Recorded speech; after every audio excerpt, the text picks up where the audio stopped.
Hi అండి. ఎంతో easy and tasty అయిన చేపల పులుసు చేసేసుకుందామండి. ముందుగా స్టవ్ ఆన్ చేసుకుని కడాయి పెట్టుకుని 4 టేబుల్ స్పూన్ల ఆయిల్ వేసుకోవాలండి. చేపల పులుసులోకి ఆయిల్ ఎక్కువగానే పడుతుంది. దీనిలోకి పెద్ద ఉల్లిపాయలు కట్ చేసేసుకుని పక్కన పెట్టుకున్నానండి. అవి కూడా వేసుకోవాలి.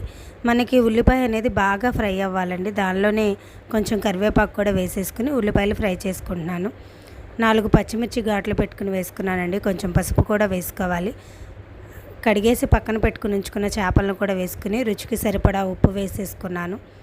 3 టేబుల్ స్పూన్లు కారం కూడా వేసుకుని ఒకసారి గరిటెతో తిప్పుకుంటున్నానండి. ఇప్పుడే వేసాం కాబట్టి చెదిరిపోవు.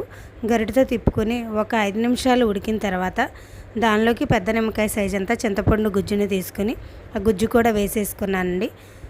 ఇవి ఉడుకుతూ ఉన్నప్పుడు ఒక రోల్లో 1 టీ స్పూన్ గసగసాలు, ఇంచు కొబ్బరి వేసేసుకుని బాగా నలిగేలాగా